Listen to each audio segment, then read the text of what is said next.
BST के board exam में अब सिर्फ 2 दिन रह गए हैं और इन 2 दिनों में काफी सारे स्टूडेंट्स ऐसी छोटी छोटी मिस्टेक्स कर देते हैं जिसकी वजह से उनकी मेहनत पे पानी फिर जाता है और उनके नंबर नहीं आते बीएसटी के अंदर। तो आज की इस वीडियो में मैं आपको ऐसी 5 टिप्स बताऊंगा लास्ट मिनट वाली, जिनको अगर आपने अपने एग्जाम में और अपने लास्ट के 2 दिन में फॉलो कर लिया तो आपको बीएसटी के अंदर 100/100 लाने से कोई नहीं रोक सकता। मैंने अपने टाइम पे 98/100 स्कोर किए थे बीएसटी के अंदर। हो सकता है आप लोग 100/100 भी स्कोर कर लो। तो चलिए बिना किसी देरी के वीडियो को स्टार्ट करते हैं। Hello guys, welcome back to my YouTube channel and you are watching Nikhil Chandnani, a CA intermediate student. Let's start the video. सबसे पहली चीज भैया, रिवीजन कैसे करें बीएसटी का। देखो यार, अगर आपने अपने किसी भी यूट्यूब टीचर से आप पढ़ रहे हो, किसी ट्यूशन टीचर से पढ़ रहे हो, किसी क्लास टीचर, जो भी आपके क्लास टीचर है आप उनसे पढ़ रहे हो, जिससे भी आपने बीएसटी पढ़ा है, आपने शॉर्ट नोट्स बनाए हैं या फिर आपने अपनी एनसीईआरटी या कोई भी बुक के अंदर पॉइंट्स मार्क कर रखे हो इंपॉर्टेंट, आपको करंटली उन पॉइंट्स पे, उन नोट्स के ऊपर ही फोकस करना है। आपको डिटेल के ऊपर नहीं जाना है, कुछ भी डिटेल्स में नहीं पढ़ना है, आपको अभी शॉर्ट नोट्स ही रिवाइज करने हैं। और इन 2 दिनों के अंदर आप आराम से 2 बार को सिलेबस रिवाइज कर सकते हो इन शॉर्ट नोट्स के थ्रू। बिलीव मी, कभी ये चीज हार्ड नहीं होती, आप आराम से 2 बार सिलेबस रिवाइज कर पाओगे। ठीक है। तो दूसरी चीज भैया, कोई ऐसी सीरीज बता दो यूट्यूब की जिससे कि हम लोग रिवाइज कर सके। देखो यार, रजत अरोड़ा सर ने रिचार्ज सीरीज लॉन्च करी है जिसके अंदर वो 5 से 10 मिनट में हर एक बीएसटी का चैप्टर पूरा रिवीजन करवा रहे हैं वन शॉट में। तो आप चाहो तो वो सीरीज भी वॉच कर सकते हो, मैं उसका लिंक नीचे डिस्क्रिप्शन में दे रहा हूं। ये कोई भी प्रमोशन नहीं है, पर्सनल रिकमेंडेशन है। मैंने भी अपने टाइम पे जीएनजी सीरीज को फॉलो किया था और भाई 98/100 आया, तो उन टीचर पे बिलीव करना तो बनता है।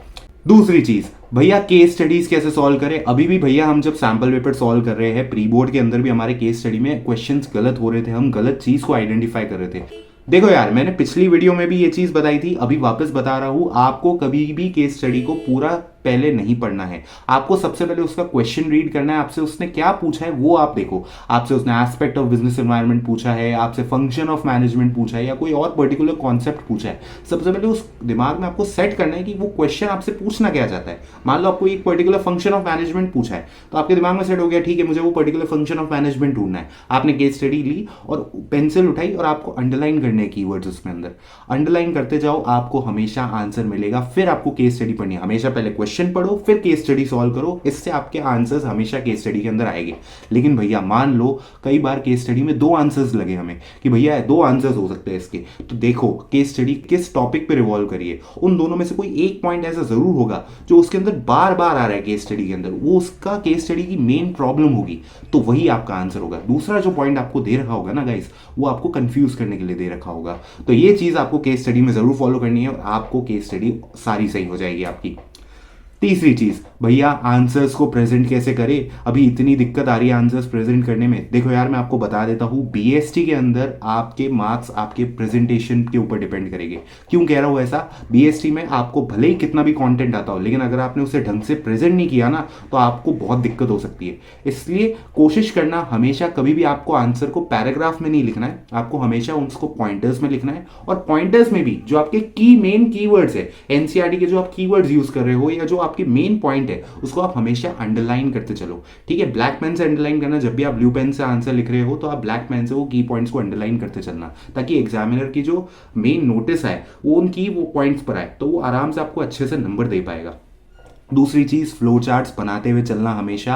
आंसर्स के अंदर फ्लो चार्ट्स, डायग्राम्स, बहुत सारी चीजें आपको बनाते हुए चलनी है। मैं ऐसा क्यों कह रहा हूं, क्योंकि फ्लो चार्ट्स के बेसिस पे आपका प्रेजेंटेशन बहुत तगड़ा हो जाता है। दूसरों के मुकाबले आप ज्यादा अच्छे से स्टैंड कर पाओगे एग्जामिनर के सामने।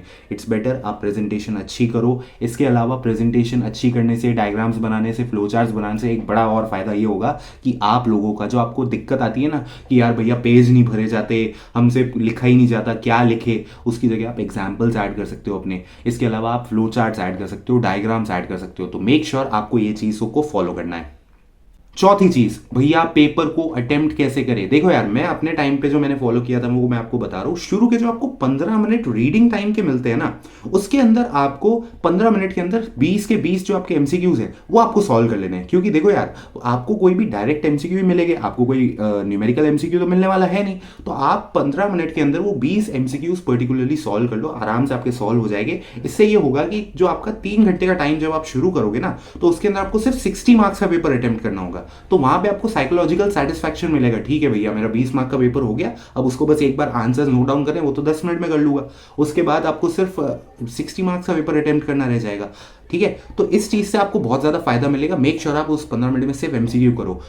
हो सकता है कुछ जने बोल रहे हो कि भाई केस स्टडी भी सॉल्व कर सकते हो, इतना इफेक्टिव मेरे अकॉर्डिंग नहीं रहता कि भाई आप उस 15 मिनट के अंदर केस स्टडी सॉल्व करने बैठो, कंफ्यूजन ज़्यादा क्रिएट हो सकता है। इट्स बेटर आप उस 15 मिनट में एमसीक्यूज करो, और उसके बाद आप लोग किसी भी सेक्शन से स्टार्ट कर सकते हो। आप चाहो तो लास्ट के बड़े हाई वेटेज क्वेश्चन से भी स्टार्ट कर सकते हो, या फिर शॉर्ट वेटेज के क्वेश्चन से स्टार्ट कर सकते हो। एक चीज़ बता देता हूँ, ऑर्डर में जितना अच्छे से पेपर करोगे, शुरू से लास्ट तक करना, वो ज़्यादा बेटर रहेगा। अब किसी को सूट करता हो कि भाई मैं लास्ट से पेपर स्टार्ट करना चाहता हूँ, इट्स अप टू यू, वो आपके ऊपर चॉइस है। जो भी आप अभी तक सैम्पल पेपर्स में करते आए हो, आप उसके ऊपर बिलीफ रखो।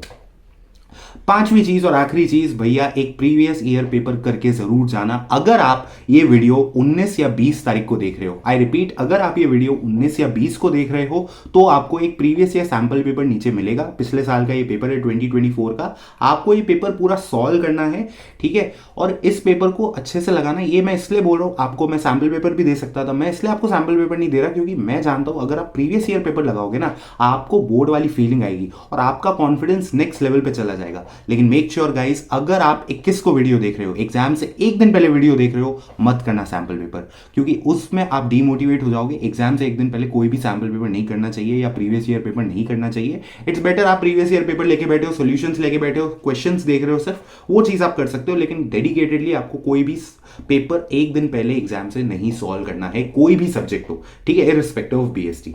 ठीक है, तो ये थे आपके 5 टिप्स। होप सो आपको वीडियो अच्छी लगी हो। वीडियो अच्छी लगी हो तो लाइक जरूर कर देना, चैनल पर नए हो तो सब्सक्राइब जरूर कर देना यार, क्योंकि अभी last day revision strategies, maths की लास्ट 15 डे स्ट्रैटेजी भी आने वाली है चैनल पे, जैसे ही आप 22 को एग्जाम देकर आओगे। ठीक है, तो मैं मिलता हूं आपसे किसी और नई वीडियो में। Till then goodbye, this is Nikhil Chandrani, CA intermediate student, signing off. और हाँ गाइस, बीएसटी के लिए ऑल द बेस्ट, कॉन्फिडेंस रखना, अच्छा पेपर आएगा, ईजी पेपर आएगा। ऑब्वियसली ईजी आता है बीएसटी, तो आप अच्छे से फोड़ के आओगे, 100/100 लेकर आओगे। Okay guys, thank you, all the best.